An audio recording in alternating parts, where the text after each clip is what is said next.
Hello दोस्तों, तो आज हम जानेंगे कि कर्म क्या होता है। कर्मों का फल भोगना ही पड़ता है क्या? आज इस वीडियो में हम कर्मों का फल भोगना ही पड़ता है क्या इस विषय पर बात करने वाले, क्योंकि इंसान ही अच्छे और बुरे कर्म करता है, पशु अच्छे और बुरे कर्म नहीं करते। तो वीडियो लास्ट तक जरूर देखें और आप हमारे चैनल पर नए हो तो चैनल सब्सक्राइब करें और वीडियो को लाइक शेयर करें। तो चलिए वीडियो को शुरू करते हैं। हमें अपने कर्मों का फल अवश्य भुगतना पड़ेगा, चाहे देर हो या सवेरे। कर्म सिर्फ हमें भुगतने ही पड़ेंगे, इसलिए कर्म करने से पहले एक बार अवश्य सोचे क्या मैं ये सही कर रहा हूँ। अगर कर्म करने से पहले अच्छे से सोच ले तो शायद हम बुरा कर्म करने से बच सकते हैं। अगर आपने अपने आप को बचा लिया तो सजा से भी बचा लिया। आपने बुरा कर्म कर लिया तो एक न एक दिन भगवान अवश्य सजा देगा। इस जन्म में नहीं, अगले जन्म में ही कर्मों का फल भोगना पड़ता है। श्री कृष्ण जी ने भी गीता में कर्मों को ही सबसे उत्तम बताया है, क्योंकि कर्म ही हमारे भाग्य का निर्माण करते हैं। अगर हम अच्छे कर्म करेंगे तो हमारे साथ अच्छा होगा, अगर हम बुरे कर्म करेंगे तो हमारे साथ बुरा ही होगा। भगवान की न्याय व्यवस्था बहुत ही ज्यादा सुदृढ़ है। कर्म का फल अच्छे कार्य करने वाले को अच्छा और बुरे कर्म करने वाले को बुरा फल अवश्य ही भोगना पड़ेगा। भगवान के पास देर भले ही हो जाए मगर अंधेर हो ही नहीं सकता। जिसको आप देर समझते हैं वह देर नहीं है। प्रभु ने प्रत्येक कर्म के फलित होने का समय पहले से ही निर्धारित कर रखा है। समय से पहले या पीछे फल की प्राप्ति नहीं होगी। प्रभु की प्रत्येक रचना, प्रत्येक नियम इतना ज्यादा गहरा एक प्राणी उसको समझ या जान नहीं सकता। आज जो कर्म हम कर रहे हैं परिपक्व होकर उनसे ही हमारे भाग्य की रचना होती है। हमारे भाग्य के निर्माता हम खुद ही है और प्रत्येक मनुष्य को उसके भाग्य के अनुसार उसे फल या कुफल अवश्य भोगना पड़ेगा ही। इस समय हम जो दुख भुगत रहे हैं ये हमारे ही पिछले जन्मों का या इसी जन्म के हमारे किए गए पानियों या बुरे कर्मों का, पापों का फल है। प्रभु को दोष नहीं देना चाहिए। भगवान का एक विधान यह है कि हमारे कर्म, विचार और भावना को अनुसार ही अमित सुख या दोहा की प्राप्ति होगी और वह सुख या दुख हमें खुद को ही भोगना पड़ेगा। मनुष्य के कब किए हुए पाप का फल कब मिलेगा इसका कुछ पता नहीं। भगवान का विधान विचित्र है। जब तक पुराने पुण्य प्रबल रहते हैं उग्र पाप का फल भी तत्काल नहीं मिलता। जब पुराने पुण्य खत्म होते हैं तब पाप की बारी आती है। इस जन्म में भोगना पड़े या जन्म तंत्र में, इस लोक में जो दंड भोग लिया जाता है उससे थोड़े मेरे ही शुद्धि हो जाती है, नहीं तो परलोक में बड़ा भयंकर दंड भोगना पड़ता है। मगर सत्संग दंड को कम कर सकता है या फिर कुछ प्रसाद के रूप में भी दे सकता है। अपने दुखों को हसन हसन कर झेलो, यारों कर झेलो। ये हमारे कर्मों का फल तो हमें अवश्य भोगना ही पड़ेगा। फिर रोकर क्यों झेले, रोनी से कष्ट दुगना हो जाता है और हंसते हंसते रहने से आधा हो जाता है। जिस दिन पाप कर्म हो जाए तो अगले दिन उपवास रखो। यह एक उत्तम ये कर्म भूमि है। कर्म तो करना पड़ेगा।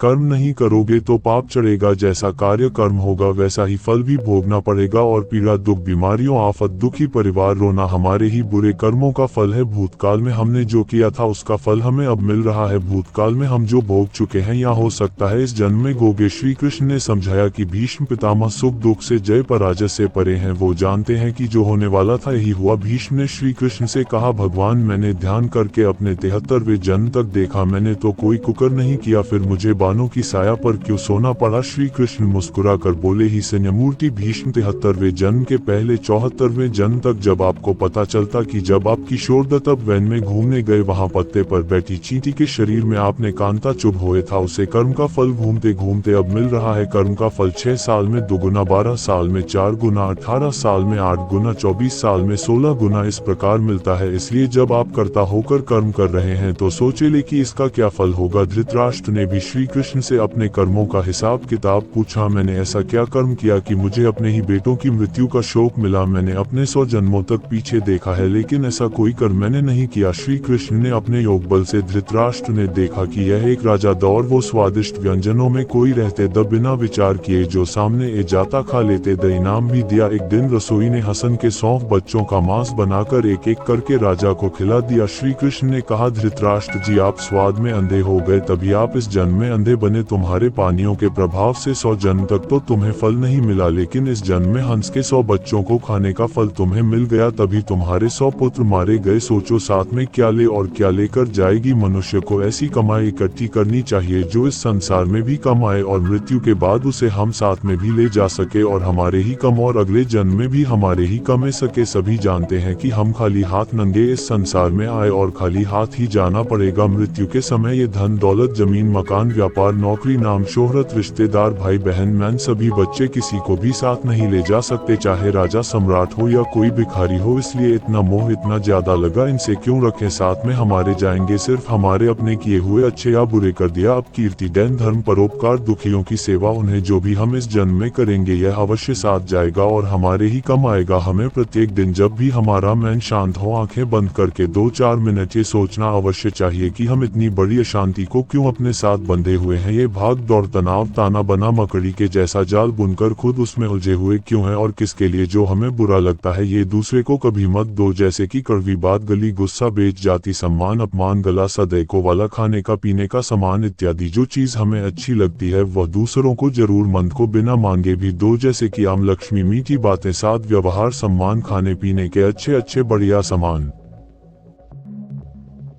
हाथों से बांटो, लूटा दो, परोपकार करो, दान धर्म करो। संतों ने कहा भी है जो कुछ तुम समझते हो ये तो सपना है, जो लूटा रहे हो योग केवल अपना है। इसलिए जितना लुटाओगे वही तुम्हारे साथ जाएगा, तुम्हारे कम आएगा सिर्फ तुम्हारे ही कर्म। याद रखो कि संसार की किसी भी वस्तु से मनुष्य का स्थायी संबंध नहीं, रुपए पैसे, जमीन जायदाद, स्त्री पुत्र, परिवार, बंध है, मित्र दोस्त, कोई भी साथ रहने वाला नहीं है। एक दिन इन सब वस्तुओं को ज्यों का क्यों छोड़कर यहाँ से चल देना है। जब जाएंगे तब साथ में कुछ भी ले नहीं जाएंगे, सिर्फ भगवान साथ छूटने वाला नहीं है। साथ में एक छोटा सा तिल भी नहीं ले जा सकते। आप कितने भी उपाय कर लो सारे उपाय यही धरे रह जाएंगे, सिर्फ भगवान नारायण प्रभु की भक्ति, दुखियों की सेवा, दान पुण्य साथ में अवश्य जाएगा। साथ में जो जाएगा वही तो अपना हुआ, साथ में जो नहीं ले सकते वे सब पराया हुआ। जीते जी उन पराई वस्तुएं से मोह क्यों रखें आप, गंभीरता को जाकर विचार करें। साथ में एक तिल भी नहीं ले जा पाएगी तो फिर अशांति छीना झपट क्यों, किसके लिए। भगवान का हम है, हर कार्य प्रभु के निमित्त समझकर फल प्रभु पर छोड़ दो, वो कभी बुरा करेंगे ही नहीं। तो सोचो फिर दोहा क्यों करें, दोहन सुख भी एक सोच के कारण ही तो है, दुख को भी सुख मानो, प्रभु सुख ही सुख कर देंगे। यदि मोक्ष की इच्छा है तो विषयों विष के समान दूर से ही त्याग दे और संतोष, दया, सरलता अमृत के समान नित्य आदर पूर्वक सेवन करें। कर्मों का फल हमें अवश्य ही भुगतना ही पड़ेगा, इसलिए जब हम किसी को दान देते हैं तो सोच समझ कर दे, क्योंकि एक दिन हमें वह डबल होकर मिलेगा। इसी प्रकार हर काम करते समय भी ध्यान रखें कि हम कौन सा काम सही कर रहे हैं, कौन सा गलत हो रहा है। इसलिए कभी भूल कर किसी की आत्मा ना दुखाए, जितना हो सके अपनी तरफ से अच्छा ही करें।